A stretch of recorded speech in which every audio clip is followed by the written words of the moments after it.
Bonsoir. Bonsoir Michel Orliac. Bonsoir Laouen. C'est avec grand plaisir que j'ai accepté de te présenter ce soir.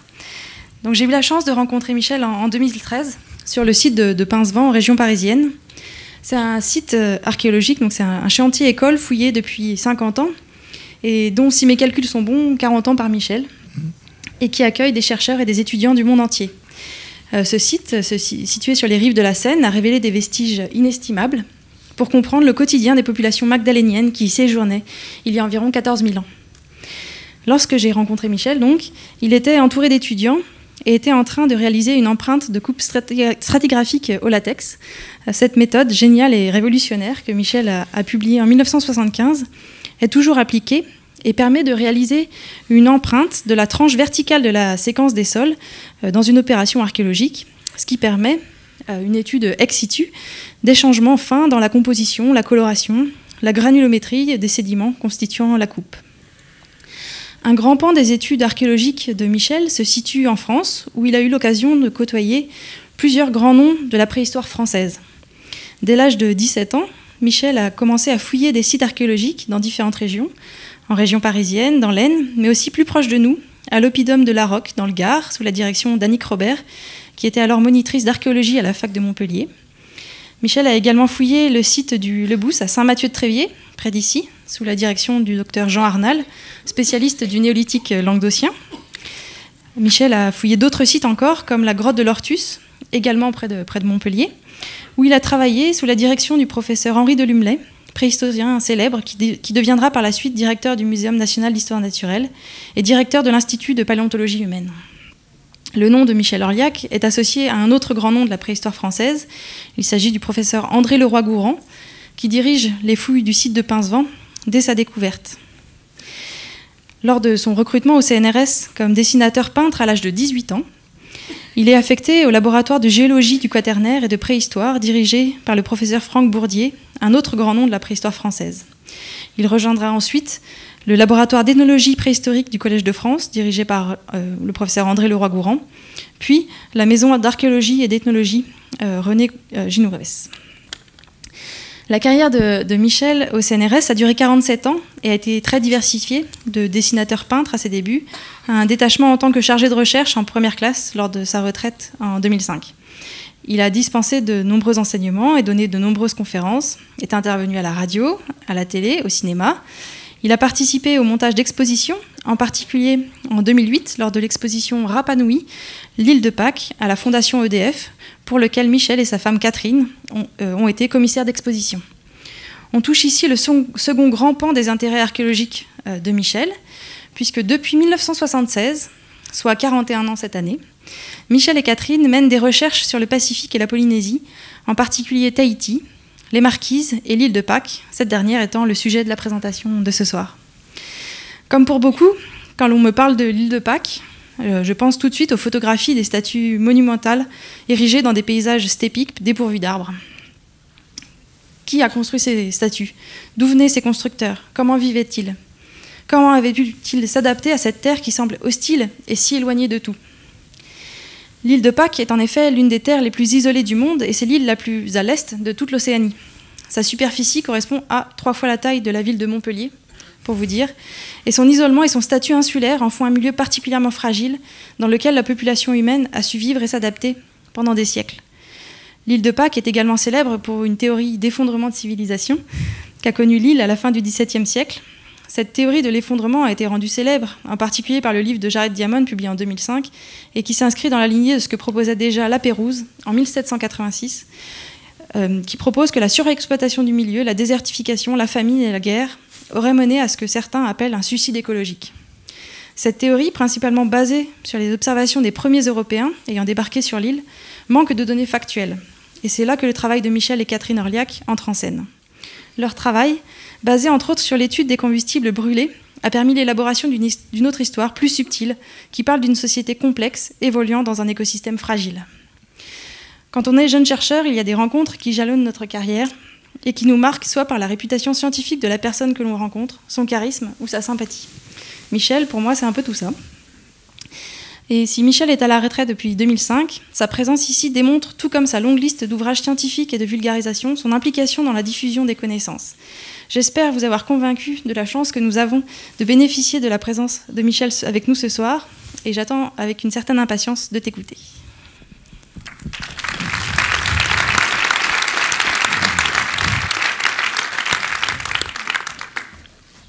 Ah, je suis un peu confus. Je remercie infiniment Alaouen. Bon, je vais vous parler de l'île de Pâques. Je remercie également tous les organisateurs de ce genre de conférence. Ils me permettent de vous parler de ce petit coin de Polynésie que j'aime particulièrement et sur lequel je travaille depuis 1988. Je me vieillis un peu précocement. Bon, eh ben, on va rentrer dans le vif du sujet, si vous voulez bien. On va évacuer, dans un premier temps, on va évacuer les fariboles plus ou moins poétiques qui courent sur l'île de Pâques. La première, c'est pas une faribole, c'est de la poésie. Elle est exprimée par un jeune homme qui a 21 ou 22 ans. C'est Pierre Loti. Et il a, dans son journal intime, il a écrit des pages passionnantes sur l'île de Pâques et pleines de vérité, pleines d'humanisme dans ce siècle qui était très cruel pour les peuples non européens. Il a, partout où il est passé, il a compris les gens, il les a aimés. Il avait une ouverture d'esprit que beaucoup lui ont reproché, d'ailleurs, mais qui n'était pas celui de la Royale à cette époque-là. La Royale, c'est bien sûr, c'est la marine nationale, qu'on appelle comme ça. Bon, et il était, bien sûr, c'était un poète, il était plein d'imagination, et après tous les navigateurs qui se sont succédés, parmi les plus grands, bien sûr, qui sont succédés à l'île de Pâques, Roggeveen, qui a découvert l'île en 1722, James Cook, non, avant, il y a eu des Espagnols qui venaient du Pérou, Felipe González en 1770, ensuite l'extraordinaire, le fabuleux James Cook en 1774, et puis le non moins fabuleux Jean-François Gallo de la Pérouse en 1786. Bon, tous ces gens qui avaient un esprit très rationnel n'ont rien trouvé de fabuleux à l'île de Pâques, ni de mystérieux.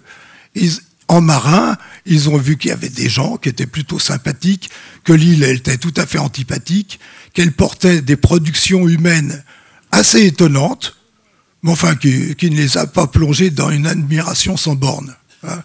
Bon, mais donc ce brave Julien Viaud, Pierre Loti, a rompu avec cette tradition très pragmatique et sa poésie aidant, il a écrit cette phrase extraordinaire: des routes d'allées comme étaient les voies romaines. Alors là, j'arrive pas bien à lire. Descendaient. Voilà, vous lisez mieux que moi. Hein. Bon. Et ça, c'est la première phrase de ce type qu'on ait écrite sur l'île de Pâques. Avant, ça serait venu à l'idée de personne. Hein. Les marins sont des gens qui ont les pieds sur terre. Il ne faudrait pas dire ça pour des marins. Bon, enfin, et bien sûr, dans ces écrits, on retrouve, je les ai comptés, on retrouve un certain nombre de mots qui dénotent une fascination pour le mystère de l'île de Pâques. Hein, c'est extraordinaire, prodigieux, etc. Et même, si j'arrivais bien à le lire, le dernier mot, là, c'est ésotérique. Alors, vous voyez, là, on est en plein dedans. Hein, on est dans le mystère de l'île de Pâques. Bon. Mais je ne vais pas m'attarder sur cette histoire. Ce qu'il y a, c'est que malheureusement, ce qui était là de la poésie, ça va se transformer après les années 50, dans ce délire de soucoupe volante, d'êtres extraterrestres, où on relie les grandes civilisations, où on trace même, maintenant, actuellement, on trace des lignes droites sur le globe terrestre. C'est pas facile de tracer des lignes droites sur le globe terrestre. Hein. Bon, enfin, il y en a qui y arrivent, et qui relient les pyramides du monde entier, etc. Bon, c'est des billevesées insupportables, hein, mais qui, malheureusement, trouvent un écho parmi les gens. Bon, ben, après tout, chacun choisit sa croix. Bon, d'autres paraissent plus raisonnables. C'est ceux, parce que plus scientifiques, parce qu'ils sont entourés de gens qui étaient peut-être plus aptes à parler d'archéologie. Et je vais parler de ce brave Thor Heyerdahl, qui a laissé une œuvre magnifique sur l'île de Pâques. Hein, et qui a conduit, parce que c'était un homme qui savait mener, qui savait construire des missions, qui a mené cette mission extraordinaire en 1956, où il était accompagné, 1956-57, il était accompagné par de très bons archéologues qui ont fait un travail magnifique. C'était les premiers à parler d'une façon scientifique du passé de l'île de Pâques. Bon, mais entre ce qui a fait la renommée de Thor Heyerdahl relativement à l'île de Pâques, c'est cette comparaison absurde qu'il a établie avec l'Amérique du Sud. Il y a des gens encore actuellement qui nous parlent de ça. Or, il suffit de voir, de regarder l'histoire des îles qui bordent la côte ouest de l'Amérique du Sud. Depuis le haut jusqu'en bas, il n'y en a pas beaucoup, d'accord. Enfin, toutes celles qui existent, y compris les Galapagos qui sont immenses, n'ont jamais reçu la visite des hommes avant les Européens. Bon, comme ces îles sont beaucoup plus proches des côtes amérindiennes que de n'importe quoi, elles auraient, logiquement, si on regarde l'histoire de la navigation sur l'ensemble de la planète, logiquement, elles auraient dû être peuplées en premier par des Amérindiens. Non. Alors, ils auraient évité soigneusement l'île de Pâques, qui est un petit caillou de 24 km de long. Hein, bon, c'est une absurdité totale. Surtout quand on connaît, et on les connaît, les moyens de navigation des Amérindiens. Ce sont ces palsas. Hein. Les Amérindiens, c'était une société très développée, les Amérindiens, donc, pratiquaient du commerce côtier, mais ils ne franchissaient pas le courant de Humboldt, qui est très difficile à franchir pour des embarcations de ce genre. D'ailleurs, Heyerdahl lui-même a eu du mal à le franchir sur son radeau, qui n'avait rien à voir avec ce genre de radeau. Bon, ce sont des billevesées. Et il y a des gens qui maintiennent ça dur comme fer. Bon, j'en ai déjà trop parlé. Ça ne vaut pas, non, ça n'a aucun intérêt. Même pas de le discuter. Je vais toutefois, l'ADN montre de façon évidente qu'il y a des rapports entre les Pasquans et les Amérindiens. Mais des liens autres que cela, on en a établi. Hein. La patate douce, qui est un végétal tout à fait extraordinaire pour ses qualités nutritives, on en trouve des fragments carbonisés au milieu du Pacifique, vers l'an 1000, si les datations sont bonnes. Bon. Ce qu'on sait aussi, c'est que les Polynésiens ont introduit des poules, des poules des coqs forcément, bien de chez eux, en Amérique du Sud, avant l'an 1400 de notre ère. Bon, il y a donc eu des contacts entre l'Amérique du Sud et les Polynésiens. Il n'est pas question de les nier. Mais qui sont les navigateurs dans l'histoire? C'est ceux qui ont traversé le Pacifique, c'est ceux qui ont peuplé toutes ces îles. Ce ne sont pas les Amérindiens qui n'ont jamais dépassé, qui ne sont jamais parvenus à aucune des îles à l'ouest des côtes d'Amérique du Sud. Pour moi, ça suffit. Bon, puis je vais vous dire, mon grand secret, hein, c'est que les Polynésiens ne font pas d'escalier. Ah, les Amérindiens font tous des escaliers. Désolé, c'est comme ça. La gestuelle, il n'y a rien de plus profond, hein, dans le comportement humain que la gestuelle. La façon dont on se meut, la façon dont on grimpe, bon, la façon dont on appréhende l'espace qui vous entoure et comment on va le conquérir. Bon, ben, les Amérindiens, c'est pas l'eau, c'est les montagnes éventuellement. Les Polynésiens, c'est l'eau, c'est la mer, c'est leur boulot. Bon, alors, parlons de l'île de Pâques de façon un peu plus précise. C'est vraiment un tout petit truc de rien du tout. 164 km². Hein, à 3700 km des côtes d'Amérique du Sud, du Chili. Hein, 4000 km de Tahiti. Bon, un peu plus près de petits cailloux comme Pitcairn. Pitcairn, je vous rappelle, 5 km². Pitcairn. Hein, bon. C'est pas une base rêvée pour faire des grands voyages. Bon, voilà. C'est un rien au milieu de tout. Et le tout, c'est l'océan. Bon, des fois, on a l'impression que c'est l'île la plus isolée du monde, ça n'est pas vrai, au point de vue des distances, puisque Hawaï est beaucoup plus loin, éventuellement. Mais Hawaï, il y a plus d'une centaine d'îles qui sont groupées sur un arc insulaire de 1000 km de long. Ça n'en fait pas. Les îles de l'archipel hawaïen ne sont pas aussi isolées que l'île de Pâques. Elle est toute seule. Bon. Alors, la formation. Ah ben non, je vois la dimension. Je suis désolé. J'ai utilisé une carte que j'avais faite pour une autre exposition, et c'est celle de Paris. J'aurais dû mettre Montpellier et ses environs. Et vous voyez à quel point c'est petit. Hein, c'est tout juste un peu plus grand que Paris intramuros. Alors, la formation de cette petite île, en plus, c'est une île très récente, comme la plupart des îles, comme beaucoup d'îles du Pacifique, très récente au point de vue de l'âge géologique. Hein, c'est 3 millions d'années, c'est hier. Et puis voilà comme ça se présente. C'est entre deux plaques, sur un point chaud. Sur un point chaud, voilà, il y a un volcan qui est né.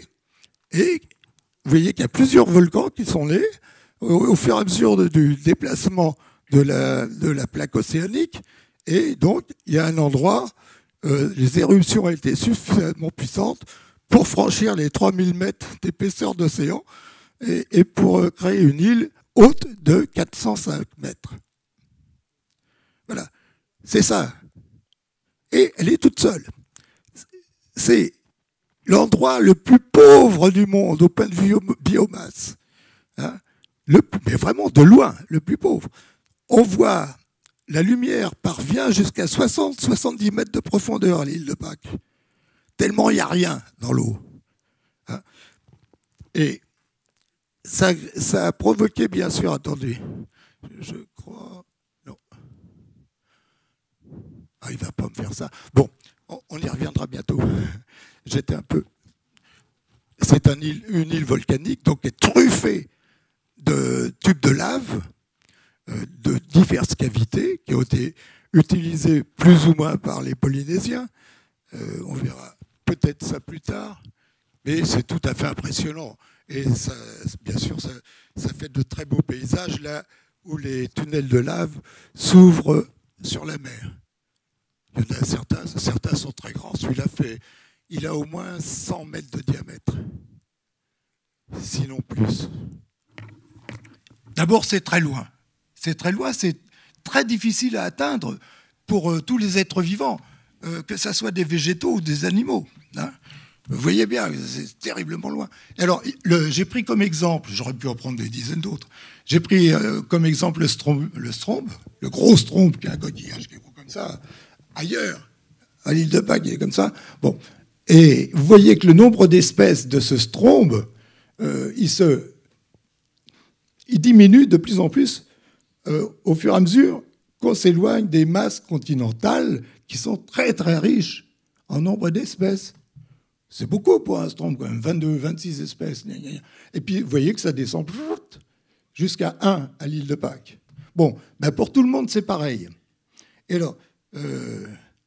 alors que partout en Polynésie, vous pouvez faire des collections de coquillages fabuleuses, hein, qui vous remplissent des tiroirs, des grands. À l'île de Pâques, vous avez tous les coquillages de l'île de Pâques dans une petite boîte en plastique grande comme ça. Hein, parce que c'est très loin, on n'y arrive pas, et quand on y arrive, il n'y a rien à manger. Alors bon, vous voyez quel pays. Enfin bon. Et pour les gens, c'est pareil. Hein. Ils ont eu autant de difficultés. Bon. Ne croyez pas, oui, on voit la Polynésie, c'est le paradis, etc. Des îles paradisiaques, ben, je t'en fiche. Il n'y avait rien à manger sur les îles polynésiennes. Mais quasiment rien. Hein. Les seuls végétaux comestibles, ils ont été utilisés au cours des disettes par les Polynésiens. Vous pensez bien que les Polynésiens, ils ont transporté leur casse-croûte avec eux. On va y revenir bientôt. Alors voilà, là j'ai essayé de ne pas trop m'étaler sur cette gigantesque carte du Pacifique. Bon. Voilà, ça, c'est le trajet des Polynésiens et de leurs ancêtres. Bon, vous voyez bien que s'il y a des navigateurs dans le monde, c'est ceux-là. Ce n'est pas les Amérindiens. Les Amérindiens, ils n'ont jamais quitté leur côte, ou à peine. En plus, c'est les premiers, les gens qui sont issus de cette région. Hein. Mais là, je ne parle pas de Polynésiens, c'est bien avant eux. C'est les premiers sur la Terre à avoir franchi 70 km d'océan.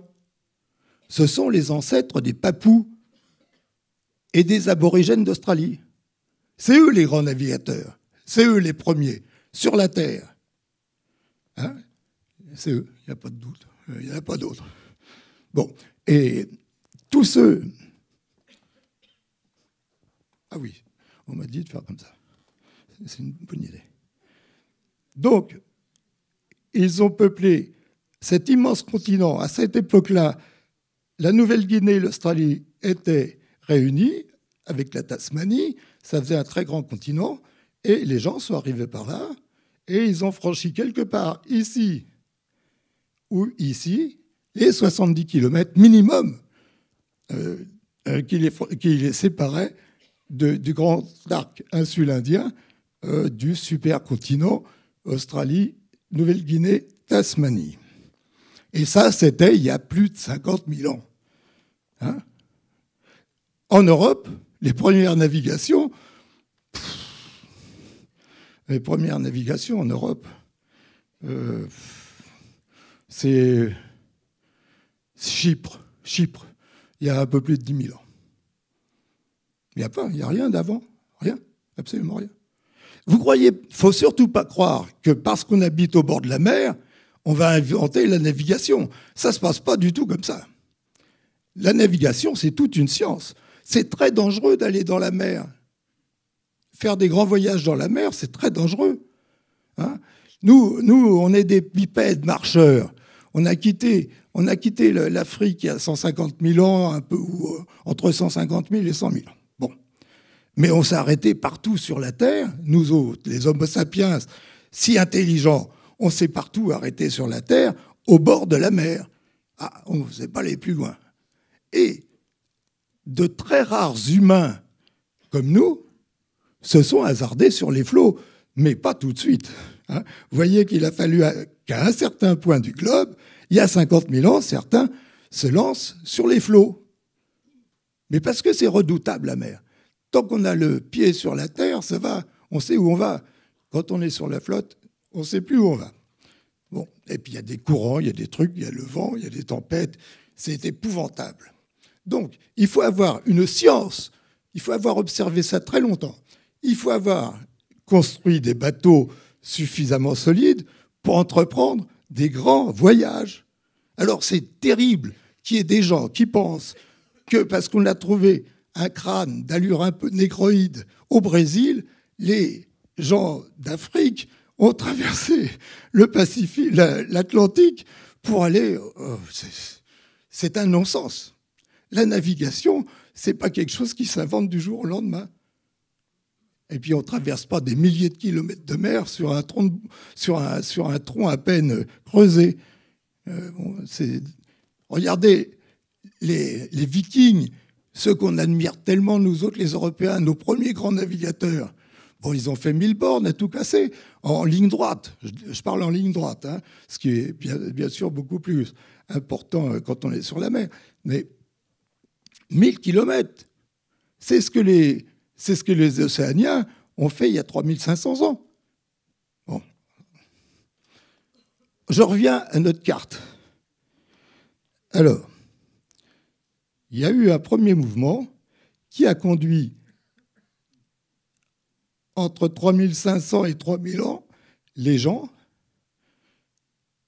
qui étaient des céramistes, ce qu'on appelle les gens du Lapita, à peupler la Nouvelle-Calédonie, les Tonga et toutes ces îles. C'est la queue de la flèche, là, en vert. Hein. Bon. Et puis, il y a eu un long moment ils se sont arrêtés parce qu'ils ne pouvaient pas aller plus loin. Ils ont fait ça très vite. Hein. On appelle ça le fast train. C'est le genre de TGV des porteurs de la poterie Lapita. Et puis ils se sont arrêtés parce que leurs compétences nautiques étaient à leur limite. Il a fallu attendre très longtemps puisque on trouve les premiers Polynésiens au centre et à l'est du Pacifique à partir de l'an 800. Et encore, je m'avance un peu en disant ça. En fait, c'est un peu plus tardif, des datations. Ces dates que j'avance là, elles ont été bien vérifiées. Maintenant, c'est à peu près sûr, parce que pendant un moment, on vous donnait un peu n'importe quelle date, parce que les échantillons soumis à la datation carbone 14 n'étaient pas forcément très fiables. Maintenant, on les a sélectionnés. On a sélectionné parmi toutes ces dates celles qui étaient douteuses ou peu vraisemblables en raison de la nature même de l'échantillon. Et on a gardé celle-ci, ce qui fait que la carte que je vous donne là est la carte actuelle. Je vous aurais parlé il y a une vingtaine d'années, je vous aurais dit que, et en toute bonne foi, que les Marquises avaient été peuplées vers l'an 400 de notre ère, que l'île de Pâques avait été peuplée vers le 1er siècle de notre ère. Bon, c'est des datations dont on ne tient plus compte maintenant. Enfin, peu importe. Je vais aller plus vite. Là, vous voyez, tout à fait à droite, cette fameuse patate douce, originaire du Pérou, et dont on retrouve un tubercule carbonisé à Mongaya, aux îles Cook, c'est-à-dire tout à fait au centre du Pacifique. Les îles Cook, c'est ici. Hein? Bon, c'est extraordinaire. Si la date est bonne, c'est tout à fait intéressant. Ça montre qu'il y a déjà des contacts entre les Polynésiens et les Amérindiens aux environs de l'an 1000. Et puis, il y a cette fameuse poule dont l'ADN est implacable, si j'ose dire, si on peut être implacable quand on est ADN, enfin bon, dont l'ADN montre que les Polynésiens avaient apporté leur poulailler, ils l'avaient offert aux Amérindiens avant 1400. Bon, ça c'est rigolo, non, comme histoire. Bon, vous voyez, ces Polynésiens, c'est des malades de la navigation. Très rapidement, ils ont visité, plus exactement, ou peuplé toutes les îles qui sont comprises dans ce triangle là. Hein, c'est fabuleux, c'est totalement fabuleux. Ah, on ne le voit pas sur le... Ah oui, parce que c'est la suivante. Voilà. Hawaï en haut, l'île de Pâques à droite, à votre droite, oui, et la Nouvelle-Zélande à gauche, en bas. Voilà. Un triangle équilatérale de 7000 km de côté. Eh bien, toutes les îles qui sont comprises à l'intérieur de ce triangle ont été soit visitées, soit peuplées par des Polynésiens. Ça vous montre un petit peu l'étendue de leurs compétences nautiques. Ah, loupé. Bon, ça c'est juste pour vous distraire, c'est des visages de Polynésiens portraiturés à différentes époques. Les deux à gauche, c'est des photos de mes copains, des copines. Et puis ailleurs c'est des dessins faits par du temps de Cook, là, c'est 1774. Et plus récemment, vous voyez la simplicité du vêtement des Pasquans. Hein, bon, c'était ça. Et la nature de leur embarcation, elles étaient très petites parce qu'il n'y avait pas de bois pour faire des embarcations en 1868. Ah. Alors, comment ont-ils réalisé ces exploits extraordinaires qui sont uniques au monde, hein, les Polynésiens? Jamais il y a eu de navigateur qui les approche même d'un peu loin. Mais c'est parce qu'ils avaient d'abord une habitude de vivre dans ces mers qui ne sont pas hostiles. La prudence de nos marins, qui ont toujours été effrayés par la mer. La prudence de nos marins s'explique parce que nous vivons dans des mers froides qui sont redoutables. Les mers en Polynésie sont beaucoup moins... elles sont chaudes d'abord, en général. C'est-à-dire que quand on tombe dedans, on n'est pas mort au bout de 5 minutes ou 10 minutes. Et ça donne quand même des plus grandes espérances. Et on a l'habitude de vivre avec la mer et dans la mer. Ce qui n'est pas du tout nos habitudes à nous. Nous, on vit le plus loin possible de la mer, dans des gros bateaux bien ventrus ou bien à l'abri. Les Polynésiens, ils ont des bateaux très rapides, à faible tirant d'eau, avec une immense voilure, qui vont le plus vite possible.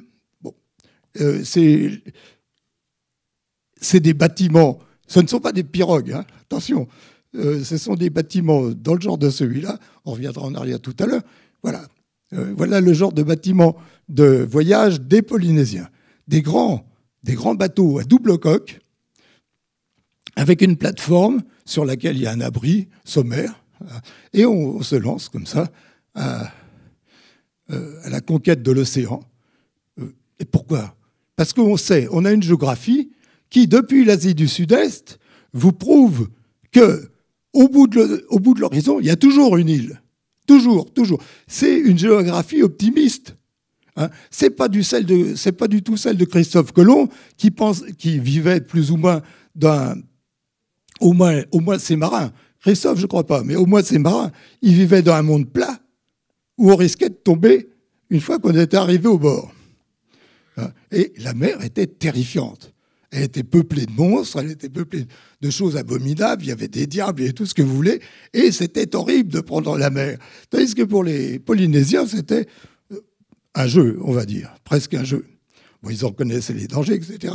Et puis, bon, alors, je vous rappelle que ces bâtiments, qui font 30 mètres de long, à double coque, pèsent à peu près 80 tonnes.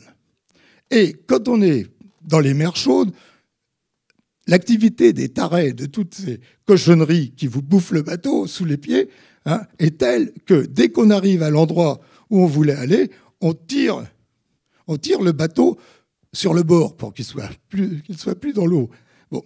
Et comment on fait? Ça, on raconte partout la même histoire en Polynésie. On le tire tout simplement sur des rondins en bois qui sont en général des troncs de cocotiers. Bon. Et ça, on sait ce qu'on fait partout sur la Terre.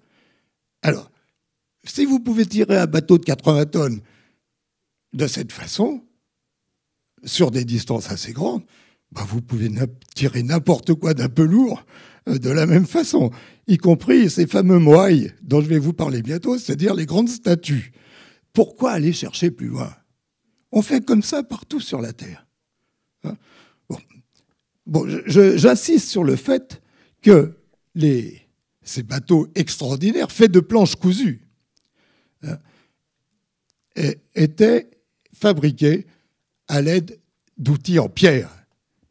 Ou dans les endroits où il n'y a pas de pierre, comme les îles Basses, par exemple, les Tuamotu, hein, les herminettes sont faites en coquillage. Dans ce fameux tridacte ou bénitier que certains d'entre vous ont vu à l'entrée des églises pour puiser dans l'eau bénite. Voilà. Ces outils, qui pourtant font un travail très dur, sont faits dans ces grosses coquilles. Quand il n'y a pas de pierre, on prend de la coquille, on se dérouille, quoi. Les Polynésiens se sont toujours adaptés à toutes les circonstances. Mais ne croyez pas, surtout... Tiens. Ah, c'est la surprise du chef, ça. Ah, voilà. Ne croyez pas surtout que ce sont des bricoleurs. Non, ce sont de grands spécialistes. Vous savez, l'investissement pour un bateau de cette dimension, qui, je le rappelle, pèse environ 80 tonnes, l'investissement, c'est une année entière de travail pour des spécialistes, c'est-à-dire pour une dizaine de personnes. Donc, ça vous montre qu'il faut qu'il y ait absolument un surplus de production nourricière pour entretenir ces gens. On ne les paye pas. On les rétribue en biens. Et encore, bon, ils sont tellement heureux de ce qu'ils font, ils sont fiers de ce qu'ils font. Ils sont fiers de faire quelque chose qui fonctionne et qui peut aller à l'assaut de 1000 ou 2000 kilomètres d'océan. Ils sont aidés en cela par une science.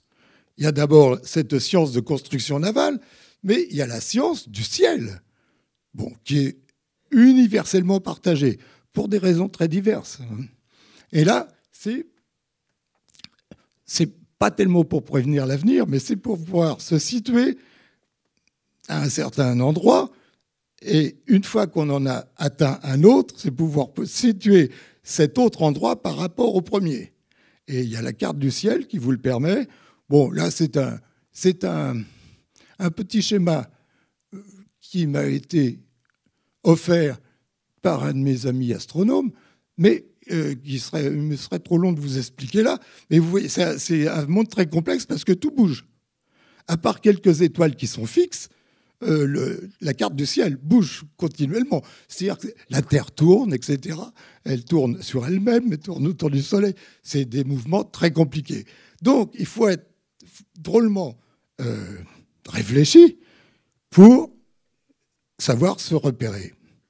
Et un bon exemple, le Captain Cook, en 1774, quand il allait en Nouvelle-Zélande, a emmené avec lui un prêtre de Raiatea qui, à chaque moment du jour ou de la nuit, pouvait lui situer exactement Tahiti, la direction de Tahiti. Alors que le capitaine devait prendre son sextant, tout ça, pendant la journée, pour vérifier sa position. Eh bien, il regardait les étoiles, il regardait la position du soleil, et il pouvait dire... C'est des gens qui avaient une science, mais pas seulement dans cette matière. Alors, il y a la science du ciel, il y a la science de la houle, des mouvements de la mer, etc. C'est une science, une véritable science. Et une autre science très utile aussi, c'est l'agronomie. C'était des champions agronomes. C'est-à-dire qu'avec eux, toute leur économie est basée sur les végétaux alimentaires. Parmi ceux-ci, les principaux sont le taro, l'igname, la cordyline, le bananier, bon, le cocotier là où il y en a, et je l'ai encadré en jaune, le fruit de l'arbre à pain, qui dans toute la Polynésie tropicale est la ressource première. celle qui vous permet d'accumuler des réserves pendant des années, sous forme de pâte fermentée, dans d'immenses silos qui ont une contenance de plusieurs dizaines de mètres cubes et qui vous permettent une consommation différée pendant plusieurs années. Bon, voilà. Ce sont des agronomes, des horticulteurs très talentueux qui savent, malgré les difficultés que présente chaque archipel, chaque île, même chaque côté de l'île, le côté au vent, le côté sous le vent, qui se comportent de façon très différente sur le plan climatique, bon, ils savent adapter leurs végétaux alimentaires. Et c'est la ressource, c'est la source de leur talent. Sans ces végétaux, ils ne sont rien, les Polynésiens. Ils ne peuvent plus construire leurs grands bateaux, ils ne peuvent plus rien faire. Bon, il reste des simples petits consommateurs de grenouilles. Non, il n'y a pas de grenouilles, de poissons, quoi. Hein, il y a toujours quelques poissons qui traînent quand même. Bon, mais là, non, ils peuvent entretenir des gens, des spécialistes en tout. Il y a des spécialistes en tout en Polynésie. Ceux qui construisent des édifices, qu'ils soient donc, ou maritimes ou terrestres, hein, il y a les spécialistes de la guerre, et il y a des universités.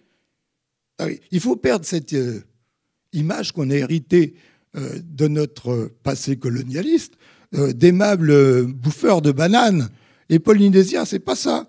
Ce sont des gens qui ont une culture, qui ont des universités et qui ont une science très élaborée, qui leur a permis, tout cet ensemble de qualités leur ont permis d'aller aussi loin sur l'océan. On ne s'en doute pas. Et ils ont une autre qualité, c'est que ce ne sont pas des accumulateurs de richesses. Voilà. Et ils n'accumulent pas de richesses. Ils redistribuent. Le principal pouvoir du chef, c'est de pouvoir redistribuer des biens qui sont à un moment gelés au cours de fêtes qui sont collectives et auxquelles tous les habitants participent. C'est loin d'être un monde idéal, attention, c'est loin d'être un monde idéal. C'est un monde terriblement cruel, qui a des lois implacables, parce que toutes ces choses ne sont permises que si le tabou est respecté, hein, et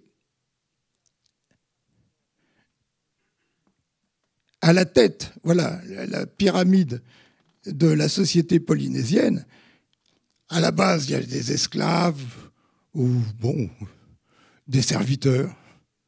Au pire, ça peut être des esclaves conquis lors de guerres. Et puis, il y a le peuple au-dessus.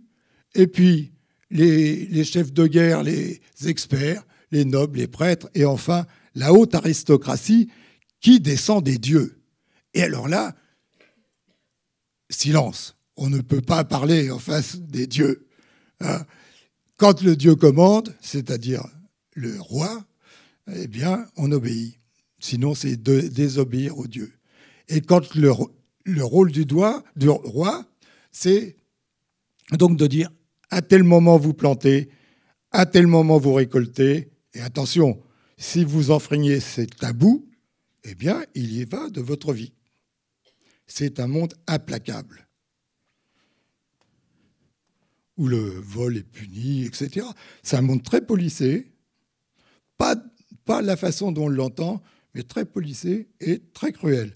Ce qui fait que ces braves gens se sont précipités, les épidémies aidant, se sont précipités dans les bras des missionnaires lorsqu'ils sont arrivés. Pas immédiatement, mais assez rapidement quand même. Les missionnaires sont arrivés en 1797 à Tahiti, par exemple. En 1815, la conversion était totale. Bon, vous voyez que ça a été quand même assez rapide. Mais la société traditionnelle, c'est celle-ci. Et elle présente un avantage quand il s'agit de travaux collectifs, comme de construire des grands monuments terrestres, hein, éventuellement de sculpter des statues, de construire ces grands bateaux qui représentent des investissements énormes. Je vais calculer que c'est à peu près 1 milliard de nos anciens francs. La construction d'un bateau pendant 1 an. Hein. Vous voyez, c'est pas rien. Donc, voilà ces grands bateaux, etc. C'était des grands spécialistes.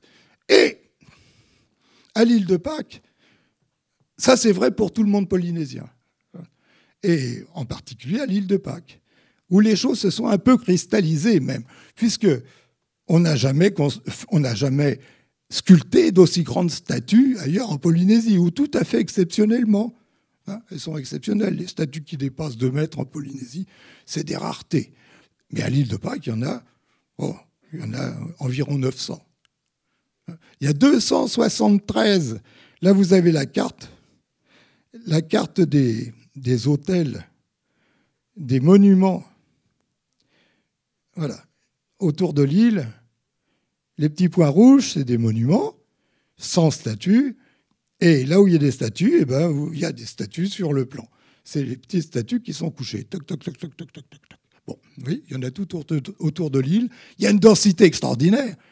Bon, quand je dis que, bon, des fois, dans un mouvement pas de découragement, mais pour limiter un petit peu mon enthousiasme, je dis, bon, bah, l'île de Pâques, etc. Bon, en fin de compte, regardez l'Égypte, il y avait des statues qui pesaient 400 tonnes qu'on a déplacées sur des centaines et des centaines de kilomètres. Bon, il faut relativiser un petit peu. Et puis, bon, chaque région a ses spécialités. Mais l'île de Pâques, il faut dire, il y a une densité de monuments qui est quand même assez extraordinaire. Et il n'y a rien à l'intérieur. Vous remarquerez que tous les monuments sont à l'extérieur. Et puis, j'attire votre attention ici, allez là, voilà, sur cet endroit, Ranoraraku, et cet autre endroit, Orongo, ici. Vous voyez que ce sont 2 lacs de cratères. Hein. Bon, celui-là est petit. Ranokao, Orongo est très grand. Hop là. Hop. Et ce sont 2 sanctuaires. On baptise en général ce sanctuaire du Ranoraraku de carrière. Bon, c'est pas une carrière. C'est surtout pas une carrière. C'est d'une tristesse. Les gens qui disent carrière, et ils se rendent pas compte. Moi, je connais les carrières. J'ai fait beaucoup de géologie quand j'étais gamin, en tant qu'amateur. Je suis allé dans des carrières. C'est d'une tristesse, les carrières. Bon, ben ça, c'est pas une carrière. C'est un sanctuaire. C'est-à-dire qu'il s'est manifesté. Pour qu'un endroit devienne un sanctuaire, il faut d'abord qu'il présente des particularités. C'est une faille, c'est une source, c'est une flaque d'eau, une mare d'eau, un étang, un cratère que les gens n'interprètent pas comme étant un cratère, puisque ceux-là n'en ont jamais vu. Mais ils voient, c'est quand même ça, une morphologie un peu particulière. Et donc, dans cet endroit qui est déjà un peu spécial par sa morphologie, il se produit quelque chose. Il y a des gens qui disent avoir vu des esprits, ou qui rêvent avoir vu des esprits dans cet endroit. Et toute leur culture les prédispose à avoir ce genre de vision. Ils les voient vraiment, et les gens y croient. Et si quelqu'un voit des esprits, ou si des esprits se manifestent d'une façon ou d'une autre à cet endroit ou cet endroit devient sacré. Et comme dans tous les sanctuaires, eh bien, les gens vont essayer de grappiller des petits bouts. Là où t'es, petit. Oh, il est parti. Oh, le voilà. Celui-là en particulier, ce sanctuaire, la matière s'est révélée tellement sacrée, parce que si les dieux se manifestent là, ils rendent le lieu sacré. Eh bien, on prélève des fragments de ce lieu sacré pour les transporter chez soi, comme on fait quand on va acheter de l'eau à Lourdes. C'est exactement pareil. Bon. Et donc, on ramène des petits bouts. Là, les petits bouts, ça ne suffisait pas, au moins à certains, et ils ont pris des grands bouts, et ils se sont dit, tiens, pour ces grands bouts, on va je dis ça, mais j'en sais rien. Mais peut-être se sont-ils dit que, en sculptant des statues d'ancêtres dans cette roche sacrée, il communiquerait les forces surnaturelles du lieu à tous les endroits qui seraient où on transporterait cette matière sacrée. Et voilà comment naissent les sanctuaires. Et le Ranoroaraku en est un. C'est un sanctuaire avant d'être une carrière.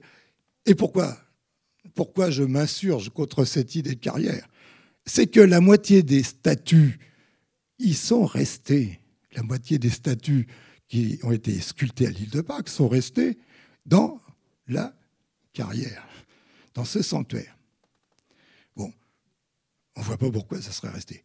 Et quand vous regardez, en plus, quand vous regardez le plan d'exploitation, j'ai pu le faire parce que je suis allé en 88, on pouvait circuler encore librement dans cette carrière statuaire, et on s'aperçoit vite que le plan d'exploitation est absurde. On ne peut pas aller retirer les statues qui sont derrière. C'est pas possible. Bon, ou alors pourquoi ne pas avoir retiré celles qui étaient déjà devant? Bon, vous voyez, et c'est des cas qui se présentent très fréquemment. C'est pas un cas isolé. Il y a tout un secteur de ce sanctuaire, de la carrière sanctuaire, qui est sculpté de cette façon. Vous avez les statues qui sont restées dans leur loge d'extraction, et on voit bien qu'il n'y a eu aucun essai d'enlèvement de ces statues. Alors voilà, c'est un très joli petit volcan qui mesure, je ne sais pas, peut-être on va dire 1,5 km de diamètre, en gros. Je n'ai pas mesuré, hein, j'aurais dû. Et voilà comment il se présente sous ces différents aspects. Vous voyez comme c'est beau? Ça frappe quand même, ça frappe de voir ces jolies formes qui sont en plus occupées par un lac permanent dans ces régions qui ont été à un certain moment très sèches. Et ce lac permanent, bien sûr, il permet d'aller arroser les végétaux alimentaires, etc. Et voilà donc la partie exploitée de ce volcan. C'est sur son flanc sud-ouest. Voilà. Hop, hop, hop. Ah, ben, quand on touche, ça bouge. Un coco. Viens en arrière. Voilà. Donc, vous ne les verrez pas, mais je vous en montrerai en détail. Toutes ces allumettes qui sont plantées là, sur les flancs sud-ouest du volcan, ce sont des statues. Des statues dont seule la tête émerge de ces énormes tas, là que vous voyez, qui sont des déchets d'extraction et qui ont envahi le corps des statues qui mesurent des mètres, qui mesurent 6 ou 8 mètres de haut, même des fois plus. Vous voyez toutes ces petites statues-là? Eh bien, elles proviennent de loges qui sont soit enfouies dans les déchets d'extraction-là, soit visibles encore ici, et on peut en voir comme ça sur toute la pente, jusqu'en haut tout à fait. Bon, mais je ne vous montrerai pas en détail. Ça, c'est l'intérieur, vous voyez qu'il y a un petit cratère, un petit lac de cratère, et ça, voilà, on voit très bien là les loges d'extraction, dont les négatifs des loges d'extraction, dont les statues sont parties. Là, il y en a une qui est partie, sauf un petit bout qui est resté. Et puis là, une immense qui mesure 23 mètres et qui, bien sûr, n'était pas destinée à être bougée. Contrairement à ce que vous lirez, et vous verrez dans des films amusants, certes, mais totalement absurdes, comme Rapa Nui, par exemple. Bon, cette statue, comme les autres, d'ailleurs, ça j'en suis persuadé, elle n'était pas destinée à partir. Elle était destinée à rester. Il devait se produire certainement. Alors là, on est dans l'hypothèse. Il a pu se produire à Rapa Nui, ce qui se produit ailleurs en Polynésie, c'est-à-dire que vous avez des clones. Vous avez partout en Océanie, et à Tahiti en particulier, ces grands monuments qu'on appelle les marae, dont le principal est sur la côte, là où sont les chefs, et vous avez des marae qui portent le même nom partout dans la vallée, mais qui sont plus petits. Ce sont des clones, tout simplement.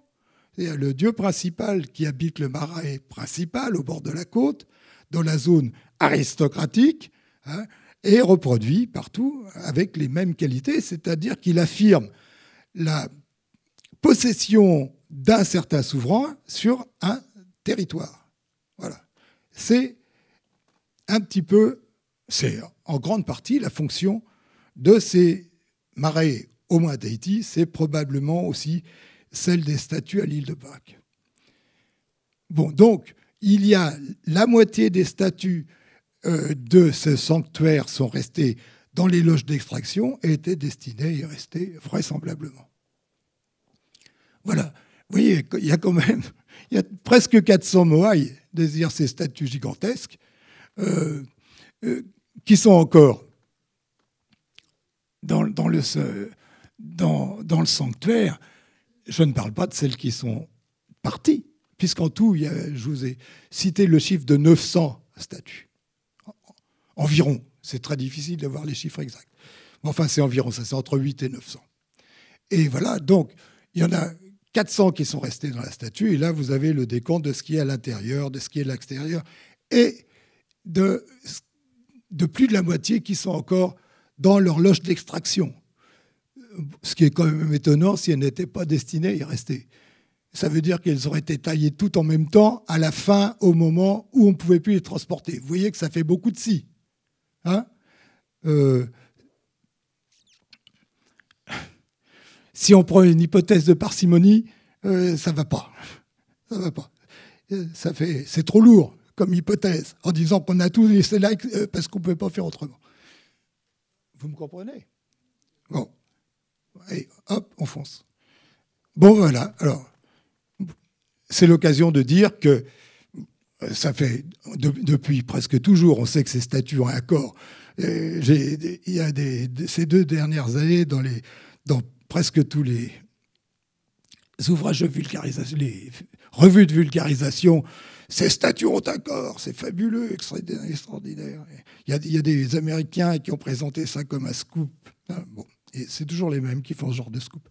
Et bien sûr, mais on le sait depuis toujours. On sait depuis Madame Routledge, qui avait fait en 1914 des sondages jusqu'à la base des statues.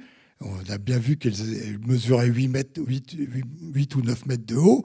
Et puis Heyerdahl a repris des fouilles au même endroit. Il a encore republié des photos très expressives où on voit l'ensemble du corps de la statue. Bon, elles ont un corps. Ça, on le sait depuis toujours. Bon, voilà. Donc, ces statues, elles n'étaient pas destinées à rester en place pour la moitié d'entre elles. Alors, il y en a une centaine qui sont restées sur ce que les gens appellent le chemin des statues. Il y a 4 voies comme ça, ou 3,5, si on veut, ça dépend comment on compte, qui vont de ce sanctuaire vers la côte, hein, vers le sud-ouest. Bon. Alors les gens ont dit, ah oui, c'est les statues, on les a tirées, elles sont tombées, poum, elles ont cassé, on a pris d'autres, Non, c'est ridicule, ça ne tient pas debout. D'abord, elles ne sont pas toutes cassées. C'était aussi facile de les redresser et de continuer, ou de les coucher sur des rondins et de continuer. Non, moi, je les ai vus, ces trajets de statues. Hein. C'est autre chose. Ça peut être des avenues triomphales vers le sanctuaire, etc. Tout ce que vous voulez. Les explications les plus bêtes ne sont pas forcément les meilleures. Et là, on voit ces pauvres gens tirer ces gros bonshommes en pierre, hein, et puis ça tombe. C'est tombé. C'est tombé. Bon, c'est tombé. Bon, non. Vous voyez bien que les Polynésiens, ils ont plus d'imagination que ça. Alors, il faut essayer d'être au moins à la hauteur de leur imagination, sans aller jusqu'au billevesé de Loti, aux gentillesses de Loti. Il ne faut pas exagérer. Bon, enfin, toujours est-il, on n'en sait rien. Il y a des tas de gens qui ont essayé de trouver des explications rationnelles. Ils ont trouvé effectivement le long de ces voies des gros trous de poteaux qui leur ont fait penser que ça pouvait être les accroches des trains de rondins sur lesquels on glissait les statues. C'est tout à fait possible. Mais c'est étonnant qu'elles soient toutes arrêtées au même endroit quand même, et sur les mêmes lignes. Bon, ça ne tient pas debout. C'est le cas de le dire, parce qu'elles sont toutes tombées. Alors, il y a quelque chose qui fait penser à ça, et c'est une autre naïveté, ou une autre simplicité, comme on veut, c'est que les statues qui sont sur les plateformes, comme celle-ci, par exemple, celle-ci, hein, ont les yeux creusés. pour pouvoir y loger quelque chose d'amovible. On a retrouvé ces yeux amovibles. Ils sont faits d'une grande pièce en corail qui a une jolie forme en amande, creusée d'un cercle dans lequel était incrustée la pupille et l'iris de l'œil, qui pouvait être en tuf rouge en général, parfois en obsidienne, mais rarement. Bon. Et alors, sur les plateformes, c'est ces trucs-là qui sont les tas de cailloux bien arrangés sur lesquels, le voilà, sur lesquels sont disposées les statues. Alors, c'est ça les plateformes. Donc, toutes les statues qui sont sur des plateformes ont les yeux escavés. Et les statues qui sont sur le chemin des statues n'ont pas les yeux escavés. Donc, les gens ont dit, on escave les yeux des statues uniquement quand ils sont sur les plateformes. Bon, c'est bien, c'est logique. Mais il y a d'autres explications possibles. Les statues qui sont au Rano-Raraku, qu'elles soient dans les niches, qu'elles soient debout à la base des pentes du volcan, n'ont pas les yeux escavés. Bon, donc on peut penser qu'effectivement, on creusait les yeux des statues pour les rendre vivantes. Le vrai nom des statues en Pasquan est très intéressant. C'est pas Moai seulement. Moai, ça veut dire représentation. Ça veut dire image de. C'est Moai Haringa Ora. C'est les statues, les représentations aux yeux vivants. Haringa Ora. Voilà. Bon. Ça, c'est intéressant quand même, comme nom. Mais c'est un nom dont on ne sait absolument pas s'il est ancien. Bon, là, ça va marcher. Voilà. Voilà une plateforme. Et ça, c'est la Pérouse, c'est Duché de Vinci qui a fait cette jolie figure. Hein. Et il y a un brave officier qui est en train de mesurer une de ces statues. Et la statue, vous voyez, est prolongée. Voilà la statue. Et au-dessus, il y a un grand, un grand cylindre en tuf rouge d'une roche complètement différente de celle des statues. Mais tous ces cylindres proviennent également du même sanctuaire, qui est un endroit complètement différent, que je vous montrerai son emplacement si j'y pense.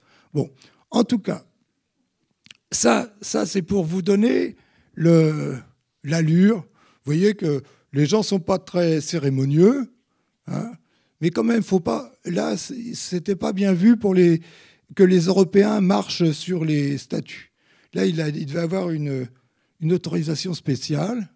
Bon, il y a des petits bocteaux qui sont sans doute des taureaux-miro, là, ici. C'est un arbre sacré de l'île de Pâques, un des seuls encore vivants alors. Et puis là, c'est la façon dont le territoire est organisé dans chaque tribu, on va dire, pour simplifier. L'île est partagée comme un camembert ou comme une tarte, si vous voulez, ou comme une galette de la Chandeleur. Tac, en parts, pas égales, mais en parts comme ça, qui vont loin à l'intérieur de la mer. Il y a une zone de pêche exclusive, la côte, et jusqu'à la montagne qui est au milieu de l'île, ou à l'éminence qui est au milieu de l'île, ou à un point quelconque repérable au milieu de l'île. Ça permet aux gens du même groupe de bénéficier de toutes les ressources maritimes, terrestres, etc.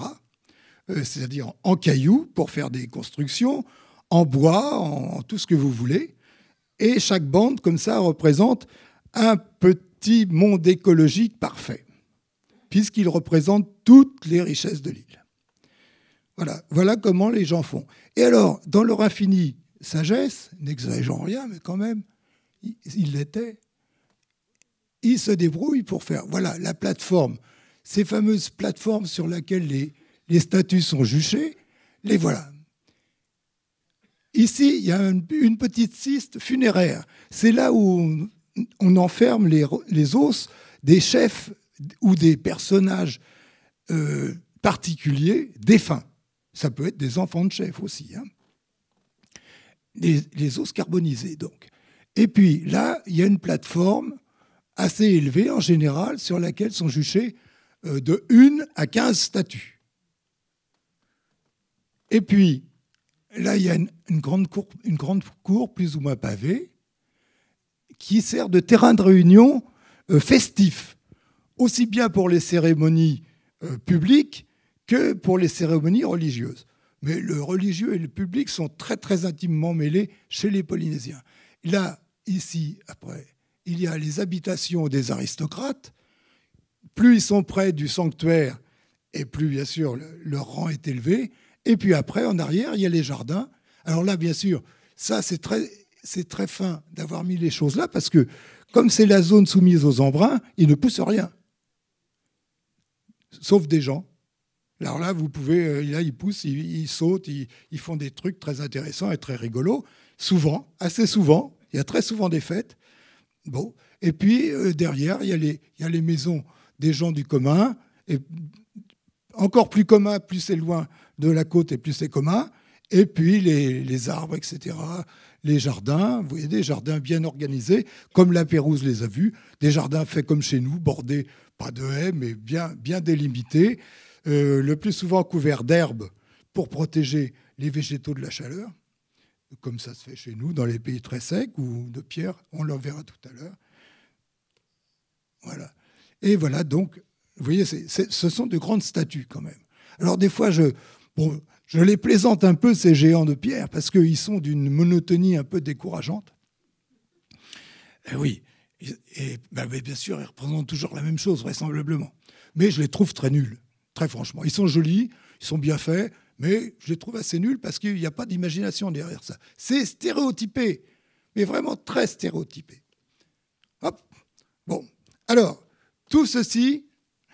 J'ai été un peu long, je crois. Tout ceci a cessé brusquement.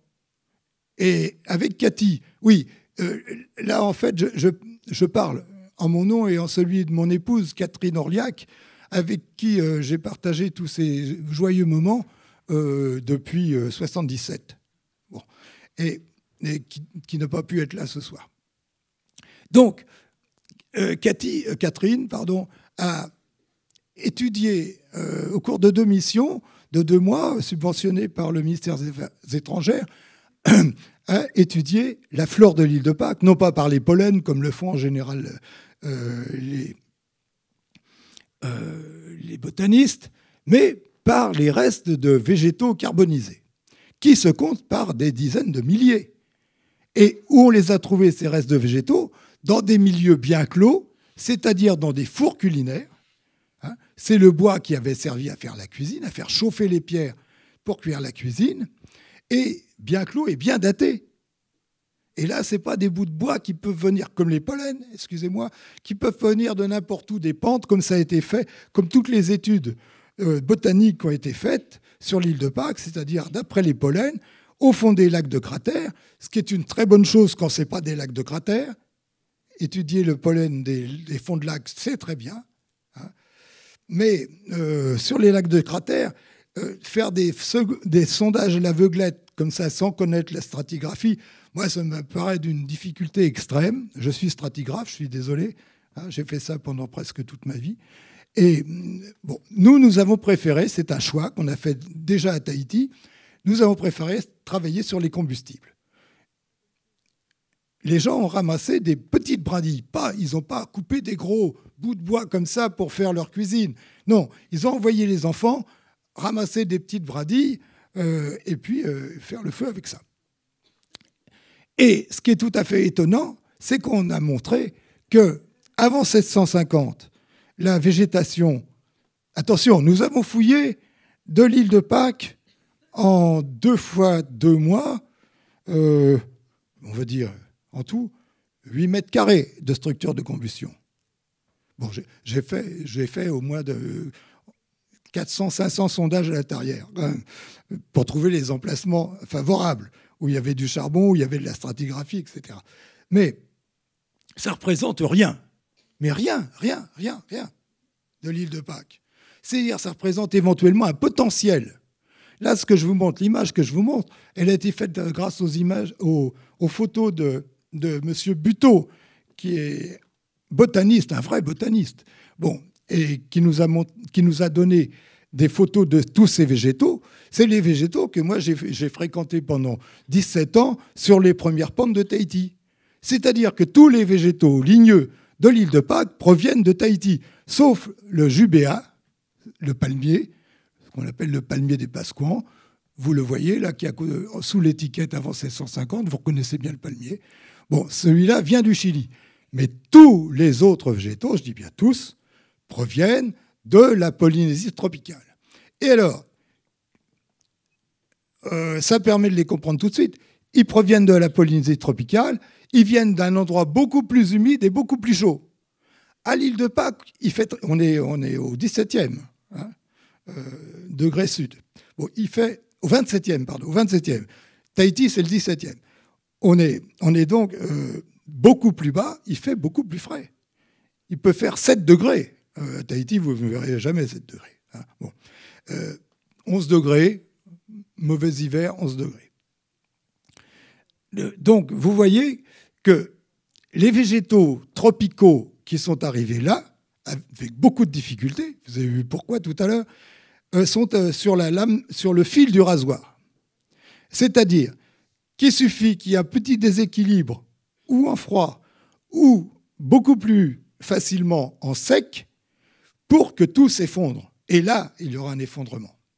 Hein, s'il est encore, bien sûr, qu'ils soient aidés par la main de l'homme, ça, il n'y a aucun doute. C'est sûr que pour faire leur champ, ou leur jardin plutôt, puisqu'il s'agit de Polynésiens, les gens ont défriché.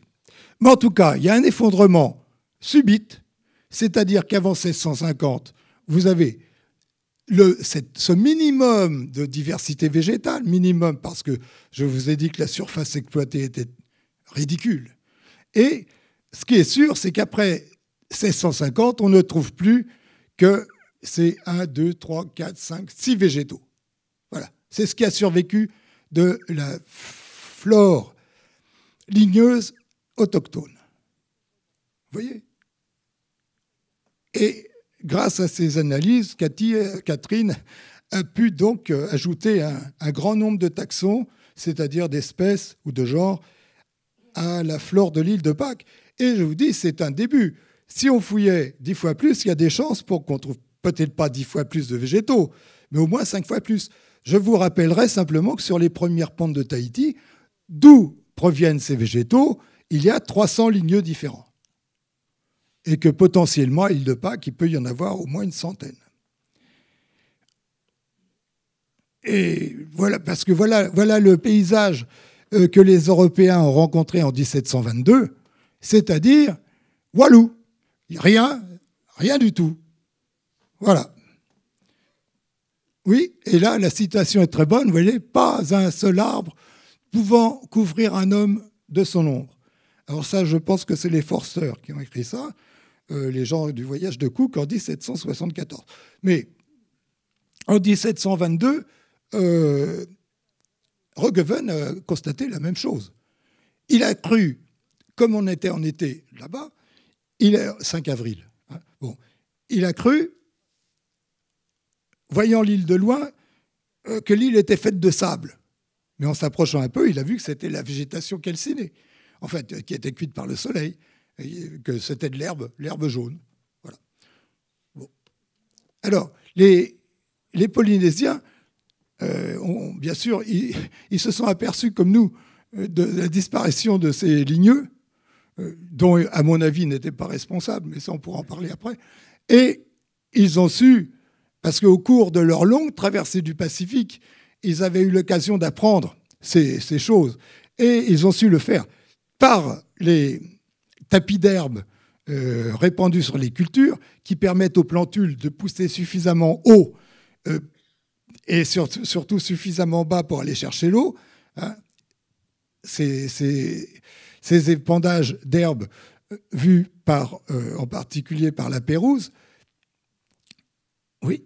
Et puis, autre chose qui est resté plus discret, mais qui est apparu lorsque les archéologues, particuliers Christopher Stevenson, a travaillé à l'île de Pâques, il a vu que les gens avaient volontairement épandu sur des centaines d'hectares des pierres grosses comme les 2 poings sur le sol. Et ces pierres jouent. Voilà, vous en avez un exemple ici. Vous voyez ces tarots qui poussent très facilement au milieu de ces champs de pierre. Là encore une fois, la plantule est protégée des rayons du soleil et en même temps, les pierres chauffées le jour gardent la chaleur pendant la nuit, ce qui fait qu'il n'y a pas de perte thermique pendant la nuit. Bon, puis ils ont su aussi construire des petits... Alors ça, à mon avis, c'est très tardif, c'est du 19e siècle. Pour des plantations très particulières, ils ont construit des murs circulaires qui sont en général pas très vastes. On ne peut pas se supposer qu'ils aient fait des champs à l'intérieur. Et c'est ce qu'on appelle les manavai, la puissance de l'eau. Manavai. Et ils ont tiré parti de ces cavités dont vous avez vu tout à l'heure un exemple énorme. Bon, alors bien sûr, tout ça, ça va contre cette théorie de l'effondrement qui a été propulsée par par ce grand barbu de comment il s'appelle déjà, je ne me rappelle plus, de Jared Diamond, hein, qui n'a jamais... Bon, je l'ai vu à l'île de Pâques une fois, mais il venait pour un colloque, il n'y a jamais mis les pieds. Il nous a cité abondamment, sans nous lire de toute évidence, puisque nous disons avec Catherine tout à fait le contraire depuis toujours.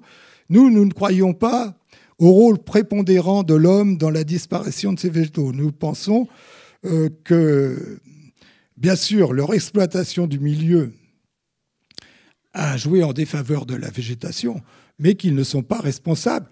Il faudrait imaginer qu'ils sont partis en haut de la montagne, couper tous les petits arbustes gros comme ça, par pure méchanceté. Bon, c'est difficilement imaginable quand on connaît les concepts polynésiens vis-à-vis de la nature. Hein, les gens qui écrivent ces choses-là n'ont jamais rien lu sur les Polynésiens, jamais. Sinon, ils sauraient bien que ce n'est pas comme ça que ça se passe dans le monde polynésien. Que les rois sont responsables de la croissance des végétaux, que pour aller en couper un, il faut demander l'autorisation du roi. Sinon, hein, attention, non, c'est pas comme ça, c'est un coup de caillou sur la cabèche. Et voilà. Alors, autre argument définitif ou presque contre cet effondrement de la société, qui serait relativement ancien, d'après Jared Diamond, hein, et d'autres, et bien d'autres, parce que bien d'autres ont suivi, même bien d'autres l'avaient précédé, je dirais. Il y a la fabuleuse imagination qui préside à l'élaboration de la statuaire en bois. Bon, je vais vous en donner très rapidement quelques exemples, parce que là, je vous ai déjà tenu beaucoup trop longtemps. Non, ça ne marche pas, comme ça, voilà. Ça, c'est des petites statuettes qui mesurent une quarantaine de centimètres, qui sont d'un modelé tout à fait extraordinaire. Bon, c'est le principal sujet de nos études depuis fort longtemps avec Catherine. Et nous avons vu toutes celles d'Europe, des musées d'Europe, de musées de collections privées d'Europe, et on peut très facilement s'enorgueillir du titre de spécialiste de cette sculpture. Il y a donc des représentations masculines, comme celle que vous venez voir, des représentations féminines. Celle de gauche est tardive. Il y a celles-ci qui sont très célèbres chez tout le monde. Ce sont des représentations sans doute d'ancêtres, à côte et à colonne vertébrale très marquée, au relief osseux très marqué. On sent que c'est un cadavre, mais un cadavre vivant, parce qu'il a de très jolies petites fesses en général et des cuisses qui sont pas mal non plus. Ce n'est pas des cuisses de cadavre. Et puis, il y a enfin l'homme-oiseau. L'homme-oiseau qui avait un rôle considérable à l'île de Pâques. Il en a eu un partout en Polynésie, puisqu'on le retrouve, mais pas d'une façon aussi développée à Hawaï et en Nouvelle-Zélande, hein, surtout sur les figurations rupestres. Là, on le retrouve sous des formes, on le retrouve multiforme, sculpté en bois. Et il y a un de ces lieux extraordinaires, l'autre grand sanctuaire de l'île de Pâques, c'est sur le volcan Ranokao, qui est occupé aussi par un lac de cratère, comme vous le voyez là, un énorme volcan qui mesure 1 mètre de diamètre, 1 kilomètre de diamètre, et il est sculpté de milliers de pétroglyphes, c'est-à-dire de sculptures dans la roche. Il y en a 4000 environ à l'île de Pâques en tout, dont 1274 sont groupés dans ce petit coin, là, sur la lèvre du volcan, de ce fameux volcan Ranokao, qui regarde vers la mer, où il y a 3 petits îlots, et c'est sur un de ces îlots que se rendait un des champions des chefs de guerre de Rapa Nui pour attraper le premier œuf pondu par une sterne au printemps austral, et qui faisait de son maître, à ce champion de la nage, qui faisait de son maître le futur roi de l'île pendant 1 an. C'était l'homme-oiseau. Alors, ce village qui est perché à 100 mètres, à 200 mètres au-dessus de l'océan, oups, ça y est, je l'ai reperdu. Oh non, c'est pas possible. Bon, on le voit très bien, ce sont les maisons en jaune, il y en a une 50aine, divisées en deux rangées, des maisons en pierre, ce qui est peu habituel à Tahiti, en Polynésie, mais que l'on comprend facilement quand on a travaillé là-haut. Nous y avons travaillé pendant 10 jours à faire des fouilles aux abords de ce village, et je vous assure que quand le vent souffle, c'est pas pour rien. Ils sont très très bas, vous allez voir. Mon épouse n'est pas grande, mais vous voyez elle aurait du mal à rentrer par cet orifice. Au bout de ça, il y a un couloir qui fait environ 2,50 m de long.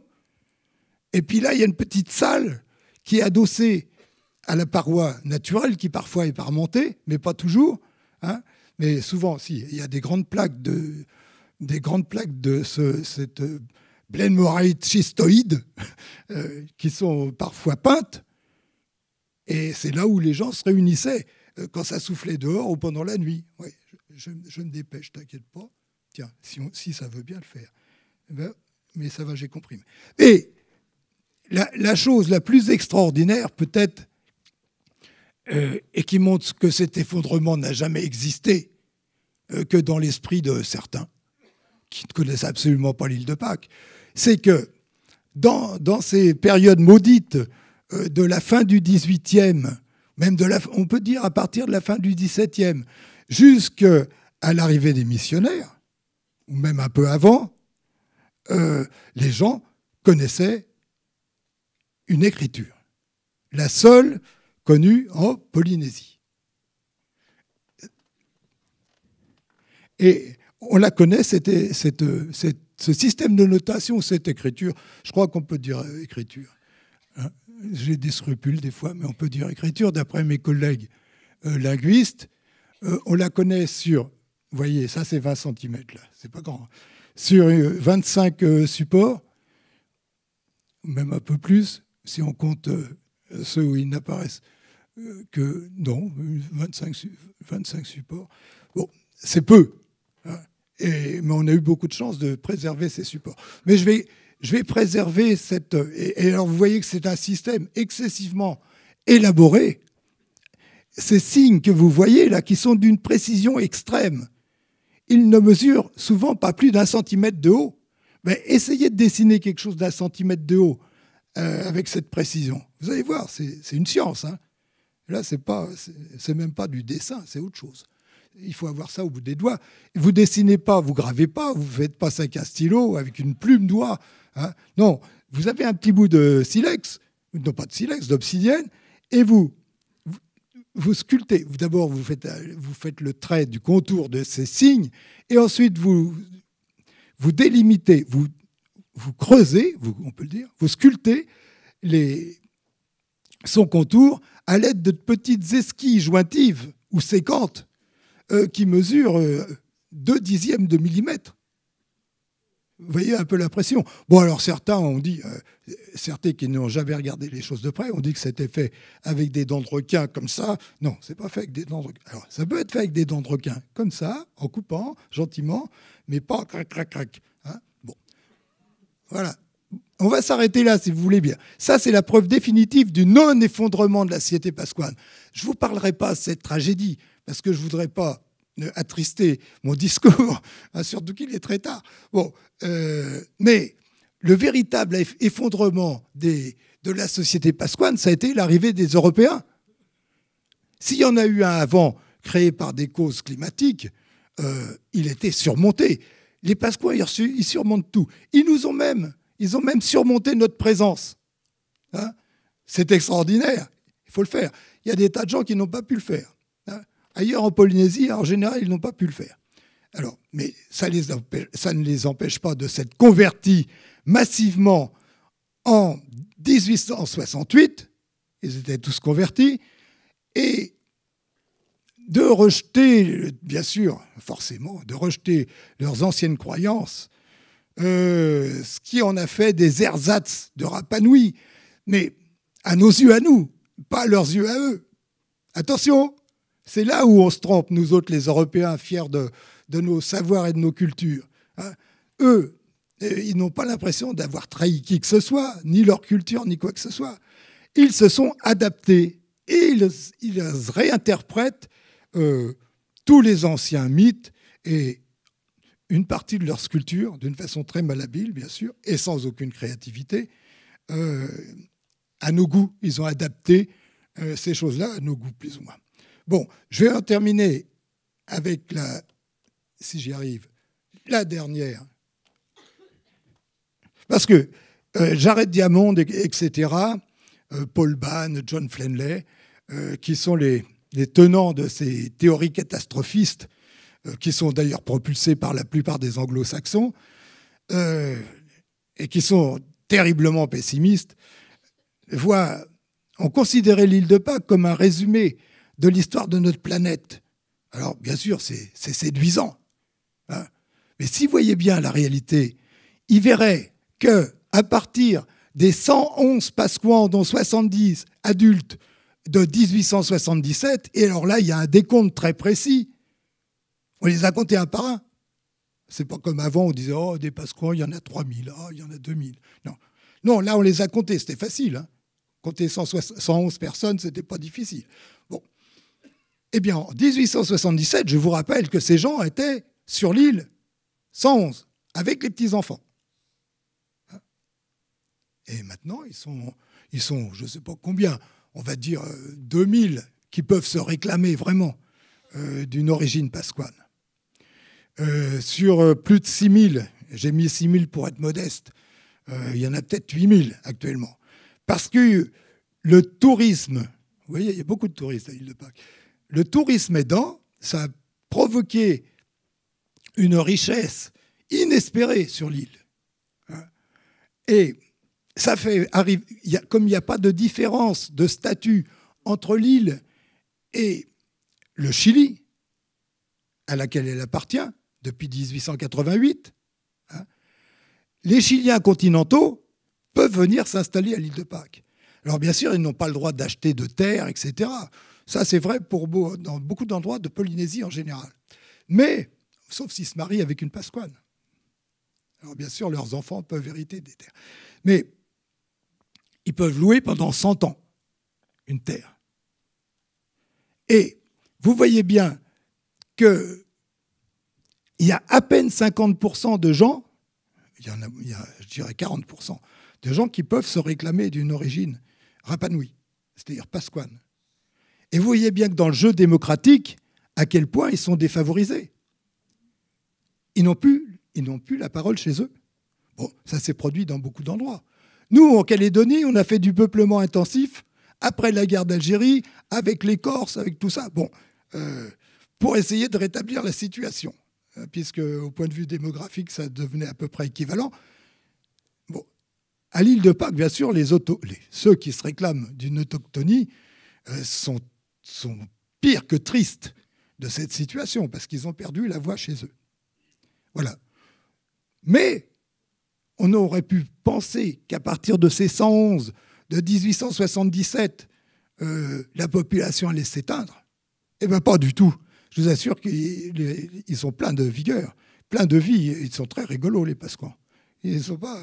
Bon, bien sûr, des fois, ils sont un peu tristes parce qu'ils nous accablent de tous les maux de la terre, mais ça, c'est normal. Bon, voilà, je vous remercie pour votre attention.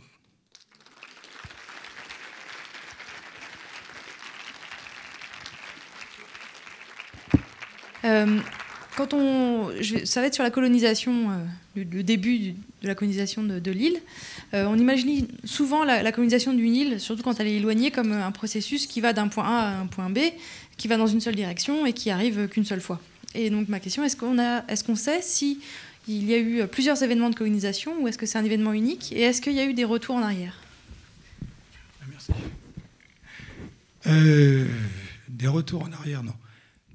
Non, il y a un retour inexorable, un retour qui ne se fera jamais, ou peut-être, je ne sais pas, dans 5 générations, c'est celui de la religion. Il y a un retour qui ne se fera jamais, comme nulle part en Polynésie, c'est le retour aux traditions anciennes. Parce qu'ils ne les connaissent pas, tout simplement. Les seules personnes qui aient recueilli de façon soigneuse les traditions, bien sûr, ce sont les ethnologues. Dans beaucoup d'archipels qui étaient plus attirants que l'île de Pâques, Tahiti par exemple, Hawaï, les missionnaires anglicans ont fait un travail extraordinaire de recueil de vocabulaire.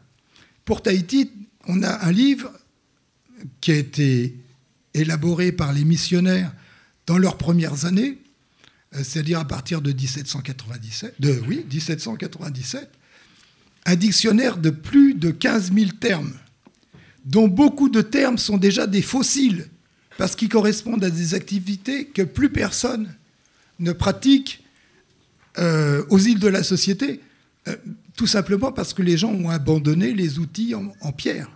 C'est des activités qui étaient liées plutôt aux outils en pierre. Bon, à l'île de Pâques, non. Ça a été radical. D'abord par la dépopulation, mais c'est la dépopulation. Je vous rappelle que partout en Polynésie, au XIXe siècle, au milieu du XIXe siècle, tous les navigateurs disent « Je suis le dernier à assister », enfin les navigateurs, les officiers, tous les gens qui écrivent sur les Polynésiens, « Je suis le dernier à assister à pouvoir avoir pu observer les membres de cette ancienne société, etc. » Parce que, et là, ce ne sont pas des chiffres 20, hein, 20, bon, 9 personnes sont mortes au cours du XIXe siècle en Polynésie. Ça a été bien pire à l'île de Pâques, puisque leur population était estimée à 3000 personnes au moment de l'arrivée des Européens, et qu'il n'était plus que 111 en 1877. Vous voyez, le déficit est bien pire. Bon, mais il y a eu des drames épouvantables à l'île de Pâques qui n'ont pas eu lieu ailleurs en Polynésie, c'est-à-dire la captation d'esclaves pour le Pérou, hein, des gens qui devaient être employés comme domestiques, et non pas dans les mines de je ne sais quoi. Hein. Non, des gens employés comme domestiques dans les grandes latifondières du Pérou. Et il y a eu la moitié de la population, c'est-à-dire 1500 personnes qui ont été razziées par 8 navires à la jonction 1862-1863. C'est un déficit épouvantable dont on ne se remet pas. Pire, les 6 personnes qu'on a réussi, qu'un père convers de la congrégation des Sacré-Cœurs de Jésus et de Marie a réussi à mener depuis le Pérou, d'abord à rassembler. Ils en ont rassemblé 100 sur un navire. Malheureusement, ils sont restés un mois à quai. Alors, ils sont morts d'épidémie, ils ont continué à mourir d'épidémie. Et 6 survivants parmi ces 100 personnes, et les 6 survivants ont continué à contaminer la population de l'île de Pâques. Ce qui fait que ces braves missionnaires, quand ils sont arrivés, d'abord le frère Hérault en 64, mais lui, Ils l'ont abandonné à poil sur la côte, très esquintée, on va dire. Il a eu beaucoup de mal à se remettre. Mais il n'en a jamais voulu, puisqu'il est retourné en 1966 avec la mission qui allait s'établir. Et ces braves gens, ils ont fait leur sacerdoce comme ils pouvaient, et puis ils ont donné les derniers sacrements aux gens, au lieu de chercher dans leur tradition orale et à recueillir les traditions orales, comme l'ont fait les missionnaires anglicans, je reviens à eux, à Tahiti. Voilà. Le recueil des traditions orales est nul à l'île de Pâques. D'abord, il n'a pas été fait par des spécialistes et il est fait beaucoup, beaucoup trop tardivement. Quand des gens ont commencé à s'y intéresser, c'était en 1882, c'est en allemand. Un Allemand qui devait certainement se faire traduire le Rapa Nui, qui est proche du tahitien, par un Tahitien qui parlait anglais. Voilà le truchement. Vous voyez, bon. Alors c'est quand même assez extraordinaire. Parce que bien sûr, les visiteurs ne parlaient pas le Rapa Nui. Oui, les Rapa Nui sont bien des Polynésiens. Ils parlent le polynésien. Le Captain Cook, en 1774, qui a amené avec lui un jeune gars de Tahiti, hein, eh ben, ce jeune garçon pouvait parler avec les gens. C'est donc qu'il devait parler la même langue. Oui, donc, pour les différents niveaux de colonisation, non, ça a été irrémédiable. Quand les missionnaires sont arrêtés, la conversion a eu lieu. Et les Polynésiens sont, en général, ce sont des gens qui sont très religieux, de n'importe quelle religion. On voit actuellement, ils passent d'une secte à une autre à Tahiti, c'est épouvantable. Enfin, épouvantable, tant mieux, c'est rigolo. Bon, et ils passent d'une secte à une autre sans trop de... Ça les trouble pas. La Polynésie, c'est l'empire des sectes, hein, actuellement. Les Mormons en particulier. Moi, j'étais dans une famille mormone. Bon, j'en ai pas souffert. Bon, alors, donc, non, il n'y a pas eu... Il y a eu un... Période missionnaire, ça n'a pas duré très longtemps. Hein. En gros, 66-71. 5 ans. Dès qu'ils sont partis, leur œuvre a été complètement gommée, effacée, etc. Sauf ce qu'ils avaient dans la tête. Ils sont restés très chrétiens. Bon. Ils sont restés un peu tout seuls, mais pas très longtemps. Parce qu'un éleveur de moutons, donc, un demi-tahitien, celui s'est installé, il a élevé des moutons, et puis, en 1888, l'île est devenue chilienne, et alors là, ils ont confié l'élevage de moutons, ils ont vu que ça marchait bien, à une firme, pas immédiatement, mais presque immédiatement, à une firme écossaise. Ah oui, la laine d'Écosse, c'est bien connu. Une firme écossaise qui a établi son empire jusque quasiment les années 50. Il y a eu jusqu'à 40 000 moutons, même plus, en même temps à l'île de Pâques. C'est à l'île de Pâques. Tous les végétaux autochtones qui restaient, qui avaient survécu, ils ont été bouffés par les moutons, mais très rapidement. Hein. Ah oui. Parce que vous avez beau être un petit arbuste, du temps des missionnaires, il y avait à peu près 500 pieds de taureaux miro. Ils avaient décompté parce que pour eux, c'était une façon de décompter la population. Bon, ils ont fait ce qu'on peut. Hein. Donc, la population ancienne, pas la population actuelle, ils décomptaient comme ça, toc, toc, toc, toc, et à la messe, c'est facile. Ils ne bougent pas, sinon ils ont un coup de bâton. Alors, donc, les moutons, ils s'attaquent aux arbres. Ils mangent l'écorce. Ils ne mangent pas les feuilles. Une fois qu'ils ont bouffé les feuilles, ils mangent l'écorce. Un arbre privé d'écorce, il meurt, clac, tout de suite. Et les quelques taureaux miro qui poussaient, ils sont morts. Donc, voilà, j'ai répondu à ta question. Ah, ça va. Avec des petites parenthèses, mais... Bonjour, est-ce que vous savez Bonjour. comment on a fait pour découvrir la rapamycine sur l'île de Pâques, s'il vous plaît? Ah non. Là, je vous dis, franchement, non. C'est bien la rapamycine, ouais, c'est fabuleux. C'est bien, on en a besoin. Beaucoup de choses qui viennent de l'île de Pâques sont fabuleuses. Oui, la rapamycine, bien sûr, mais je ne sais pas. Aucune idée. Eh bien, expliquez aux gens ce qu'est la rapamycine. C'est un anti-rejet cardiaque. Hein. Dans les greffes, maintenant, on essaye de prélever dessus des produits anticancéreux, des antibiotiques, etc. quoi. D'accord. C'est donc un produit très important. Oui, oui, c'est très important. C'est pour ça que je voudrais savoir comment... Non, malheureusement, je ne sais pas. Vous savez, on est déjà obligé de toucher à tout quand on fait ce que j'appelle de l'archéologie. Mais est-ce que beaucoup de mes collègues contesteraient? Mais non, rapamycine, je suis désolé. Ça aurait été par pure curiosité. J'ai souffert d'un déficit de curiosité, en l'occurrence. Okay. Oui. Et est-ce que vous savez s'il y a un astéroïde qui s'est écrasé sur l'île de Pâques? Seconde question. Un astéroïde? Ouais. Ah non. Alors là, je peux vous garantir que non. Non, d'accord. Alors peut-être un petit. Je ne peux pas vous garantir s'il est petit. Mais s'il est gros, non. Non, non. Je sais qu'il y a une station espionne des Américains. On la voit, d'ailleurs, elle n'est pas cachée, avec une centaine de gros radars comme ça.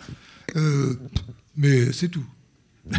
C'est tout ce que je sais sur les maux dont souffre l'île de Pâques. Oui, est-ce que je peux vous demander quelles sont les hypothèses pour expliquer pourquoi les Moaïs regardent vers l'intérieur des terres? Ah! Mais ils ne regardent pas l'intérieur des terres, les Moaïs. Non, mais ils ne sont pas tournés vers la mer. Hein? Ils Mais pas... si, absolument pas. Mais bien sûr, ils sont tournés. Mais pourquoi ils regardent l'intérieur des terres? Parce qu'ils protègent leur regard magique. J'ai le droit de plaisanter quand même de temps en temps. Bon, non, en fait, je me suis trompé. Ils regardent tout simplement le territoire qu'ils sont en train de protéger. C'est ce qu'on dit tous. Il y a un consensus mou sur cette histoire. Personne ne nous a jamais dit ça. Personne. Ça paraît une évidence. C'est peut-être à tort. Comment on pourrait savoir? C'est s'il y avait dans la littérature orale des Pasquans la moindre phrase qui le dise.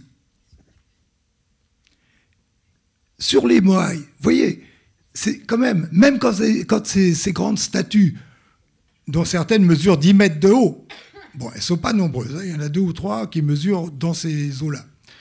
En général, la moyenne, c'est 4 mètres. C'est tout à fait important, 4 mètres. Hein, parce qu'il y a le volume qui va avec. C'est des gros bouts de pierre sculptés, quand même. Bon. Eh bien, il y a 2 mots dans tout ce qui a été recueilli par les gens les plus sérieux, c'est-à-dire par un vrai ethnologue, Alfred Métro.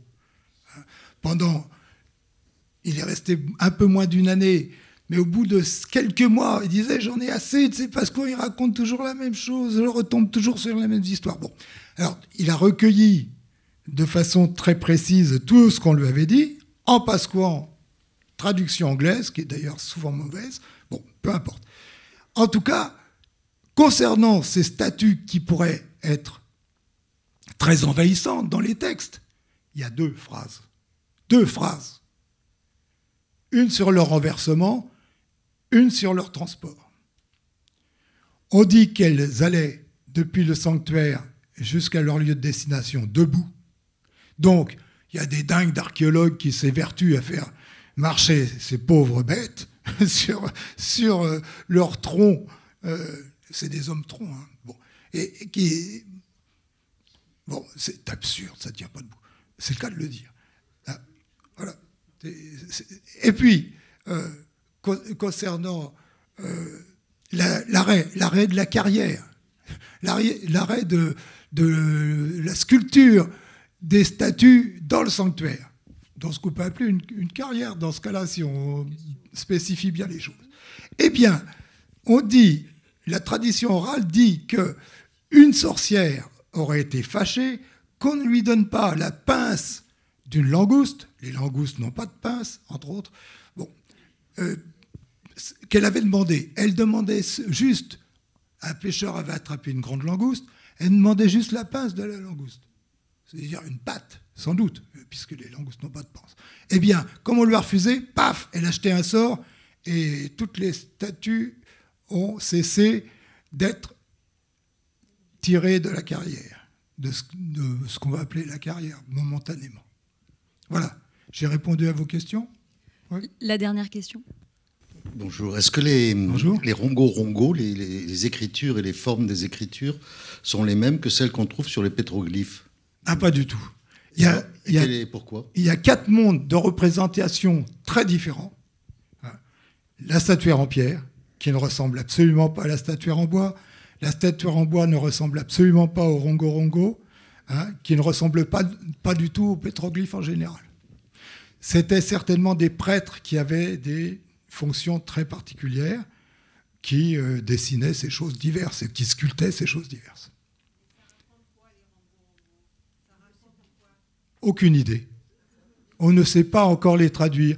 Les esprits les plus, on va dire, adroits, astucieux de notre pauvre humanité s'attachent depuis 1869, l'année de découverte de ces choses, à déchiffrer en vain les rongo-rongo.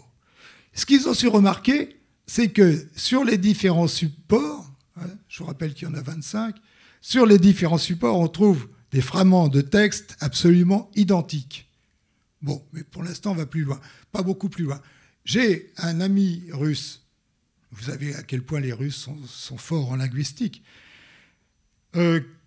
qui pense que les signes, ou certaines parties des signes, représentent des phonèmes, que ça serait une écriture syllabique, bon, etc. Mais on ne va pas plus loin. C'est pas pour ça qu'il a traduit. Moi, je me dirais, c'est une écriture syllabique, connaissant les langues polynésiennes, bon, ça serait pas difficile à traduire. Donc, il y a un frein quelque part.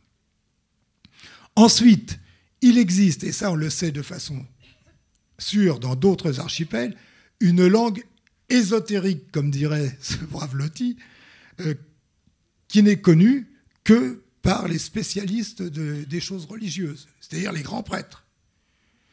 Alors bien sûr, si cette écriture est écrite dans cette langue ésotérique, ce n'est pas avec le pascouin, même le plus ancien possible, et toutes ces variantes, que... Oh, mais il est très tard, dis donc. C'est la première fois que je vois je suis désolé. Et encore, je n'ai pas été trop emballé ce soir. Je suis souvent pire. Bon, je vous ai dit le 50e de ce que je voulais vous dire. Voilà. Mais merci. Je vais en terminer là, quand même. Merci beaucoup, Michel Orliac. Merci également à Lowen Evin.